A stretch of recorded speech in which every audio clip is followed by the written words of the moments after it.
Good morning. આગળ chapter number 2 સોલ્યુશનમાં આપણે પાર્ટ 3 આગળ વધીશું. અહીંયાથી નવો ટૉપિક છે આપણે એમાં ધ્યાનથી સમજીશું. હવે આ ટૉપિક એવો છે કે દીકરા આ સમજશું તો મોટે ભાગેના આના પર રિલેટેડ ટૉપિકો આપેલા છે. હવે આપણે જોવાના છે સંખ્યાત્મક ગુણધર્મો એટલે શું સમજાવો. જ્યારે અબાષ્પશીલ દ્રાવ્ય બાષ્પશીલ દ્રાવકમાં ઉમેરવામાં આવે છે, બરાબર છે, ધ્યાન આપજો. આપણે અબાષ્પશીલ દ્રાવ્ય બાષ્પશીલ દ્રાવકમાં ઉમેરવામાં આવે ત્યારે દ્રાવણનું બાષ્પ દબાણ ઘટે. આ ઘણા બધા ગુણધર્મો બાષ્પ દબાણના ઘટાડા સાથે સંકળાયેલા છે. જેમ કે પાછું સમજવાનો પ્રયત્ન કરીએ આપણે કે જ્યારે અબાષ્પશીલ દ્રાવ્ય બાષ્પશીલ દ્રાવકમાં ઉમેરાય ત્યારે દ્રાવણનું બાષ્પ દબાણ ઘટે. જેમ કે ભાઈ તમને કીધેલું હતું કે તમે માનો કે પાણીમાં ખાંડ નાખો તો પછી એવું થશે કે એના બાષ્પ દબાણમાં ઘટાડો થશે. એટલે દ્રાવણના ઘણા બધા ગુણધર્મો બાષ્પ દબાણના ઘટાડા સાથે સંકળાયેલા છે. જેમ કે એક્ઝામ્પલો આપેલા છે અહીંયા. એક્ઝામ્પલ નંબર 1, બરાબર, પહેલું એક્ઝામ્પલ, દ્રાવકના બાષ્પ દબાણમાં સાપેક્ષ ઘટાડો, પછી દ્રાવકના થારણ બિંદુ અવનયન, ઉત્કલ બિંદુ ઉન્નયન અને દ્રાવણનું અભિસરણ દબાણ. આ ચારે પોઈન્ટ આપણા માટે ખૂબ ઇમ્પોર્ટન્ટ છે દીકરા. હીરા ચારે પોઈન્ટ આપણા માટે આઈએમપી છે, બરાબર, ધ્યાન રાખવું આ ચારે પોઈન્ટ. ચાલો આગળ એના પછી જઈશું.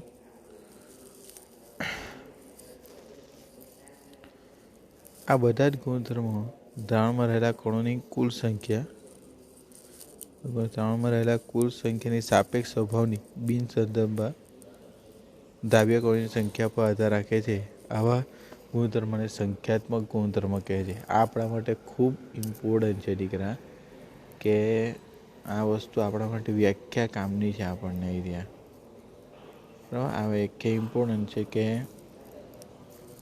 આ બધા જ ગુણધર્મો આ જે ઉપરના ચારે પોઈન્ટ જોઈ ગયા છે આપણે, એ બધામાં જ કણોની કુલ સંખ્યાની સાપેક્ષ સ્વભાવની બિન સંદર્ભમાં દ્રાવ્ય કણોની સંખ્યા પર આધાર રાખે દીકરા.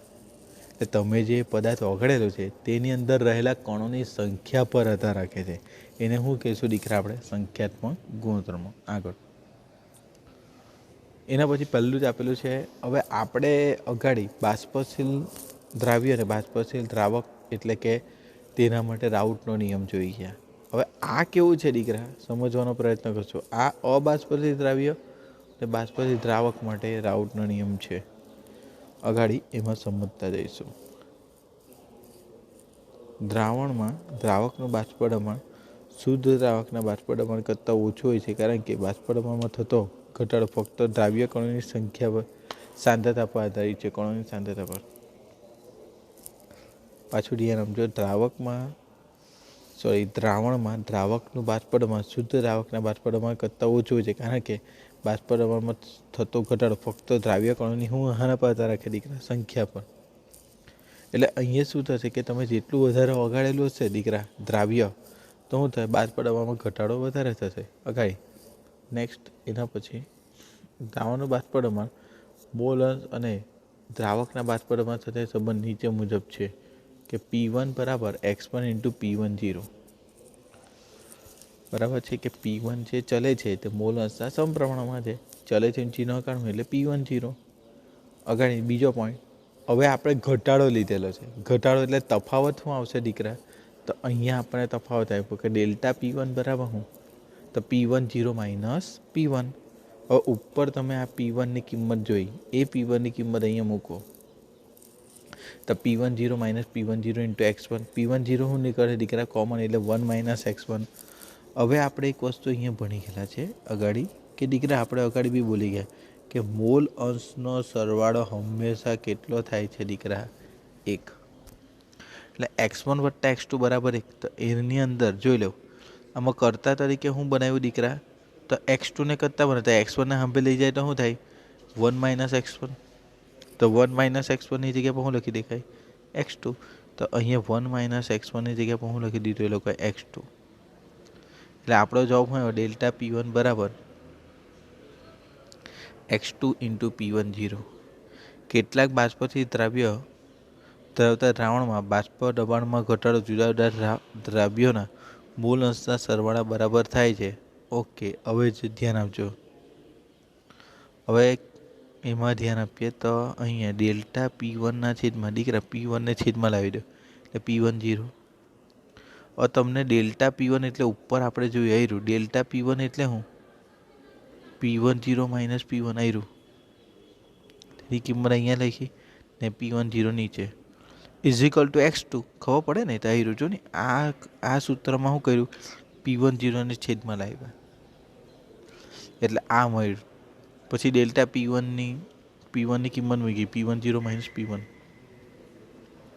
હવે આ વાત ધ્યાન આપજો કે P10 માઇનસ P1ના છેદમાં P10 એ મૂળ અંશના કેવા છે? બરાબર છે. હવે મૂળ અંશ બરાબર સૂત્ર તમને આવડે કે X2 આપેલું એટલે શું? N2ના છેદમાં એટલે કે પોતાના મોલ છેદમાં કુલ મોલ એટલે N1 વત્તા N2. N2 એટલે દીકરા દ્રાવ્યના મોલ. હવે નીચે આપેલું છે કે મંદ દ્રાવણ હોય ને ત્યારે N2 લેસ ધેન N1. આથી છેદમાં N2ને શું કરી દી કે અવગણી દઈએ. N1 મોટો છે એટલા માટે દીકરા N2ના છેદમાં N1. હવે તમને ખબર છે કે મોલ બરાબર સૂત્ર શું આવે દીકરા? તો મોલ બરાબર શું આવે? વજનના છેદમાં આણ્વીય દળ. એટલે N2 બરાબર શું લીધું? W2ના છેદમાં M2. ને પેલામાં બી સેમ W1ના છેદમાં M1. M1 છેદનો છેદ શું આવશે દીકરા? તો કે અંશમાં.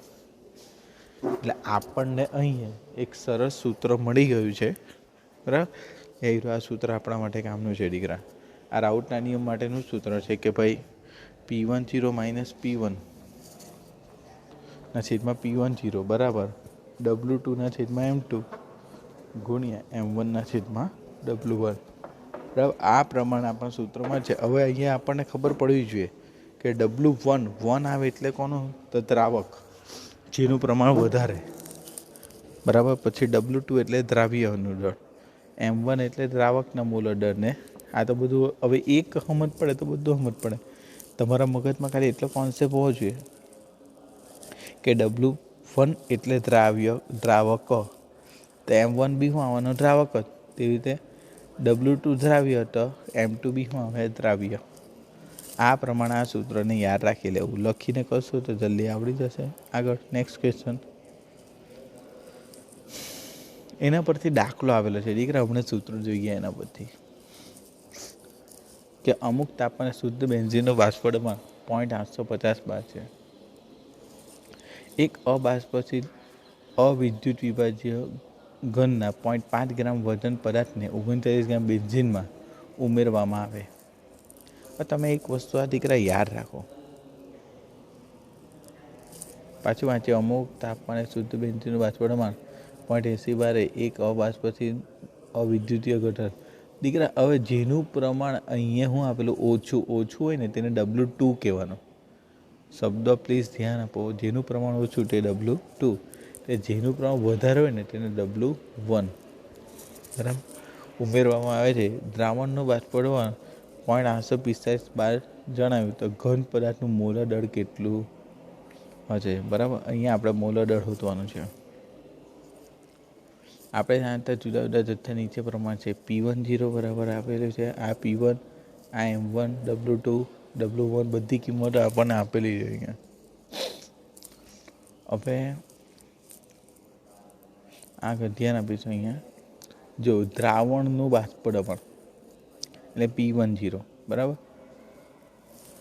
ને અહીંયા ખરા P1 આ P1 ને બેન્ઝીનનું બાષ્પદબાણ હોય તો હું લખીશું આપણે દીકરા P10. હવે આ બધી કિંમતો સમીકરણમાં આપણે મૂકતા કહીએ. બરાબર? તો હવે તમને આ તો બધું ખબર પડે ને. મેં તમને કીધું તે ટૂંકમાં યાદ રાખવું હોય તો કે દીકરા W1 એટલે જેનું પ્રમાણ વધારે, W2 એટલે જેનું પ્રમાણ ઓછું. તે રીતે આણ્વીય દળ બી આવેલું છે બેન્ઝીનનું. તો પેલાનું આપણે શોધી શકીએ. એને કરતાં બનાવાય રહ્યું. M2ને કરતાં બનાવો. N2 કરતાં બનાવો તો પેલું આ વસ્તુ નીચે આવશે. ધ્યાન આપજો. આ નીચે આવશે. M2 ઉપર જશે ને આ ઉપર આવી રીતે ક્રોસ ગુણાકાર કરો. બરાબર? તો આપણને M2 170 ગ્રામ મોલ ઇન્વર્સ મળશે. આગળ ઉત્કલન બિંદુ ઉન્નયન એટલે શું સમજાવો. જે તાપમાને એક દ્રાવણનું બાષ્પીભવન એક વાતાવરણ દબાણ જેટલું થાય તો તે તાપમાને તે દ્રાવક અને દ્રાવણનું ઉદ્ગમ બિંદુ કહેવાય છે. શુદ્ધ પાણીનું કેટલું આપેલું છે દીકરા? 100 સેલ્સિયસ અથવા તો 273 કેલ્વિન. કારણ કે આ તાપમાને પાણીનું શું કહેવાય? બાષ્પીભવન કેટલું હોય દીકરા? 1.013. કારણ કે આપણે શું કીધું? તમારે તાપમાન માપવું હોય તો તેનું દબાણ કેટલું હોવું જોઈએ? 1 બાર હોવું જોઈએ, એક વાતાવરણ. સુક્રોસના જલીય દ્રાવણનું બાષ્પીભવન કેટલું આવેલું છે? 373.15 કેલ્વિન તાપમાને 1 બાર કરતાં ઓછું છે. સુક્રોસનું ઓછું. બરાબર. આગળ ગયા. દ્રાવણને ઉકળતું કરવા માટે શુદ્ધ દ્રાવક એટલે પાણી કરતાં ઉત્કલન તાપમાન કરતાં વધારે તાપમાન વધારીને 1 બાર જેટલું દબાણ કરવું પડે. એટલે ખાલી પાણીનું દબાણ ક્યારે? 373 તાપમાને દીકરા. અહીંયા ધ્યાન આપજો. એ લોકોએ કીધું કે શુદ્ધ પાણીનું તાપમાન કેટલું? તો કે 100. બરાબર. સુક્રોસમાં કેવું કે તમારે 100 સેલ્સિયસ તાપમાને ગરમ કરો એટલે કે પાણીની અંદર સુક્રોસ નાખી દો અને પછી ગરમ કરો તો આટલા તાપમાને ઉકળતું નથી. હવે એને ઉકળતું કરવું હોય તો તમારે આટલું દબાણ કરવું પડે. આની અંદર સુક્રોસ નાખેલો છે તેની અંદર. એટલા માટે તમારે 100 કરતાં બી એટલે કે 100 સેલ્સિયસ કરતાં બી વધારે શું કરવું પડે દીકરા? તાપમાન આપવું પડે તો સુક્રોસનું દ્રાવણ શું થાય છે દીકરા? ઉકળે. બરાબર છે.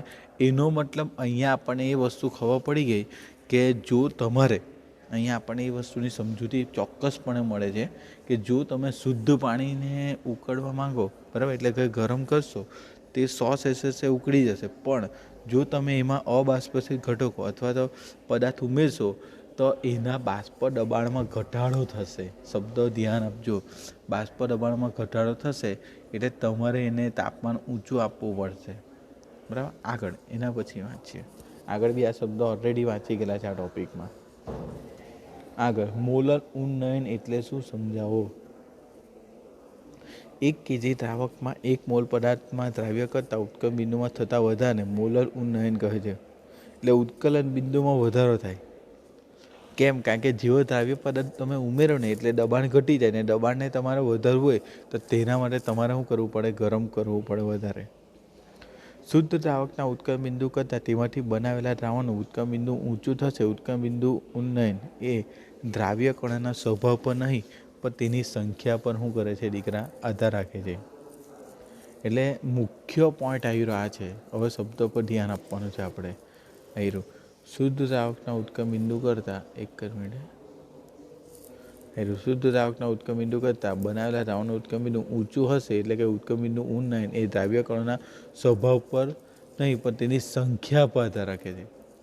કયો પદાર્થ ઓગાળેલો છે એની હાથે કોઈ લાગે વર્ગે નહીં દીકરા. એ તો એના પર નહીં પણ એ લોકો એવું કહે છે કે સંખ્યા સાથે શું થાય છે? સંબંધ છે. એટલે કે જેટલી કણોની સંખ્યા વધારે તો તેટલું બાષ્પ દબાણ ઓછું થાય ને બાષ્પ દબાણને વધારવું હોય તેના માટે તમારે તાપમાન શું કરવું પડે દીકરા? ઊંચું આપવું પડે. ધારો કે TB0 એટલે શુદ્ધ દ્રાવકનું ઉત્કલન બિંદુ, TB એટલે દ્રાવણનું ઉત્કલન બિંદુ ને ઉત્કલન બિંદુમાં થતો વધારો એટલે શું? TB - TB0. બરાબર છે. દ્રાવણનું વધારે આવે ને અહીંયા. બરાબર. દ્રાવણનું વધારે આવે, શુદ્ધ દ્રાવકનું ઓછું આવશે એટલે ડેલ્ટા TB બરાબર શું લખ્યું અહીંયા? TB - TB0 ઉત્કલન બિંદુ ઉન્નયન કહે છે એને. મંદ દ્રાવણમાં ઉત્કલન બિંદુ ઉન્નયન દ્રાવણમાં દ્રાવ્યકોની મોલર સાંદ્રતાના કેવા છે? સમપ્રમાણ છે. આથી ડેલ્ટા TB ચલે છે એમ. એટલે ચલે છે ચિહ્ન કાઢી નાખીએ તો ડેલ્ટા TB બરાબર KB × M. બરાબર છે. જ્યાં M શું છે? મોલાલિટી. KB શું છે? મોલર ઉન્નયન અચળાંક અથવા ઉત્કલન બિંદુ ઉન્નયન અચળાંક. KBનો એકમ kilogram kelvin kilogram mall inverse છે. જો મોલર દળ M2 દ્રાવ્યના W2 ગ્રામ ને W1 ગ્રામ દ્રાવકમાં ઓગાળવામાં આવે તો દ્રાવણની મોલાલિટી, બરાબર, સ્મોલ m એટલે મોલાલિટી, બરાબર, નીચે પ્રમાણે થાય. મોલાલિટી M બરાબર, હવે આ તો સૂત્ર જ છે કે W2 × M2 છેદમાં W1. હવે અહીંયા ગુણ્યા નહીં આવશે, અહીંયા જરા ભૂલ છે એટલે ભાગ્ય આવશે. હા, અહીંયા ભાગ્ય આવશે, W2 ના છેદમાં M2 આવશે. એટલે M2 છેદનો છેદ નીચે આવશે, બરાબર, ને 1000 અંશમાં જશે. એટલે આપણને આ સૂત્ર મળી ગયું. હવે આપણે એ કિંમત દીકરા ઉપરનું સમીકરણ આમાં મૂકી દઈશું, બરાબર છે. એટલે ડેલ્ટા ટીબી બરાબર કેબી ગુણ્યા 1000 ગુણ્યા W2 M2 ગુણ્યા W1 મળી ગયું દીકરા. હવે તમે આમાં M2 ને કરતા બનાવો તો ડેલ્ટા ટીબી નીચે જશે. ચાલો, એટલે આખું સૂત્ર આપણને અહીંયા મળી જાય છે.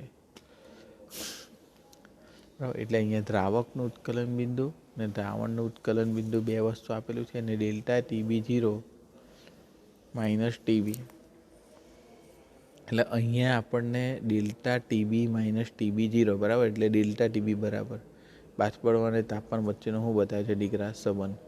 એટલે અહીંયા આપણે જોયું છે દ્રાવણનું ઉત્કલન બિંદુ કેવું હશે, વધારે, ને દ્રાવક એટલે શુદ્ધ પાણીનું કેવું હશે દીકરા, તો કે ઓછું. એના પરથી એક દાખલો છે કે 18 ગ્રામ ગ્લુકોઝનું 1 કિલોગ્રામ પાણીમાં એક પાત્રમાં ઓગાળેલા છે.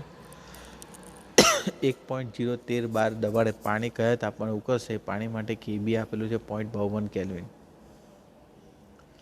ચાલો, મોલ બરાબર હું વજનના છેદમાં આણ્વીય દળ. આ તો બધા સૂત્ર આવડે છે. તો 18/180 આપી દીધું છે ને, 18 ગ્રામ ગ્લુકોઝ ને ગ્લુકોઝનું આણ્વીય દળ 180, તો એના પરથી 0.1 મોલ મળી ગયું. દ્રાવકના કિલોગ્રામની સંખ્યા 1 kg, ત્યાંથી ગ્લુકોઝના દ્રાવણની મોલાલિટી કેટલી આવશે દીકરા, 0.1 મોલ. તો પાણી માટે ઉત્કલન બિંદુનો ફેરફાર કેબી ગુણ્યા એમ. કારણ કે તમારું સૂત્ર આવું બને ને, તમને આ તો ખબર છે ને કે મોલાલિટી બરાબર શું, તો મોલના છેદમાં વજન આમાં આવે કિલોગ્રામમાં. તો મોલ કેટલું છે 0.1 ને વજન કેટલું છે 1, તો 0.1 છેદમાં 1 એટલે 0.1 જ આવવાનું. મોલાલિટી ડાયરેક્ટ મળી ગઈ 0.1, તો એ મોલાલિટી 0.1 મૂકી દીધી ને કેબીની વેલ્યુ આવી ઉપર આપેલી 0.52. બસ જવાબ લાવો તો 0.052 કેલ્વિન આવે. હવે આપણે આવું ભણી ગયેલા છે કે ઉત્કલન બિંદુ. તો હવે તમને અહીંયા પાણીમાં 1.013 દબાણે કેટલું છે તાપમાન, 373.15 કેલ્વિન તાપમાને ઉકળે છે. માટે દ્રાવણનું ઉત્કલન બિંદુ શોધવું હોય તો શું કરવાના, ડેલ્ટા ટીબી બરાબર શું હતું દીકરા, ટીબી માઇનસ ટીબી 0 બરાબર. આગળ આપણે જોઈ ગયેલા છે. હવે આપણે શાનું શોધવાનું છે, દ્રાવણનું ઉત્કલન બિંદુ. દ્રાવણનું એટલે હું આપણે પેલું આવશે ટીબી માઇનસ ટીબી 0. તો ટીબી શોધવાનું છે અહીંયા તમારે. ટીબીને કરતા બનો તો પેલું માઇનસ વાળું પદ સામે જાય તો શું થશે, પ્લસ થશે. એટલે આપણે આ બેનો સરવાળો કરશું તો શું આવશે, 373.202 કેલ્વિન મળશે આપણને. આટલે આપણે અહીંયા સ્ટોપ કરીએ છીએ. આના પછી એને રિલેટેડ જ બીજો ટોપિક છે સેમ, એની સાથે રિલેટેડ છે આ બી દાખલો બી. બેન્ઝીનનું ઉત્કલન બિંદુ 353.23 કેલ્વિન જ્યારે 101.8 ગ્રામ અબાષ્પીભૂત દ્રાવ્ય 90 ગ્રામ બેન્ઝીનમાં ઓગાળવામાં આવે ત્યારે ઉત્કલન બિંદુ વધીને, મેં તમને કાલે હમણાં કીધું દીકરા કે 1.8 ગ્રામ, જેનું પ્રમાણ ઓછું હોય એટલે W2, વધારે હોય એટલે W1 બરાબર છે. તો મૂકી દઉં કિંમત, કેબી આપેલું છે ને આવ્યું, ત્યારે ઉત્કલન બિંદુ વધીને કેટલું થઈ ગયું, 354.11. તો તમને બે વસ્તુ આપેલી છે અહીંયા, ટીબી ડેલ્ટા ટીબી બરાબર ટીબી માઇનસ ટીબી 0. ટીબી કેટલું આપેલું છે આપણને, આવ્યું 354.11 ને બેન્ઝીનનું ઉત્કલન બિંદુ કેટલું, તો ટીબી ખાલી બેન્ઝીન એટલે 353.52 એટલે 0.88 કેલ્વિન આવ્યો તફાવત ડેલ્ટા ટીબી. તો બસ હવે ડેલ્ટા ટીબીની કિંમત મૂકી દેવું, 1000 ગુણ્યા W2 એટલે 1.8, કેબી એ બી આપેલું છે 1000 ગ્રામ કેલ્વિન.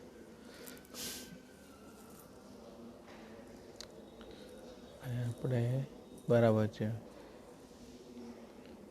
કેબી 2.1 મિનિટ, કેબી આપણને હીરો આપેલું છે 2.53 કેલ્વિન કિલોગ્રામ બરાબર છે ને 0.88 ને 90. સારું રૂપ આપો, જવાબ લાવો. હવે નેક્સ્ટ ટોપિક પછી જોઈશું આ નેક્સ્ટ વિડીયોમાં.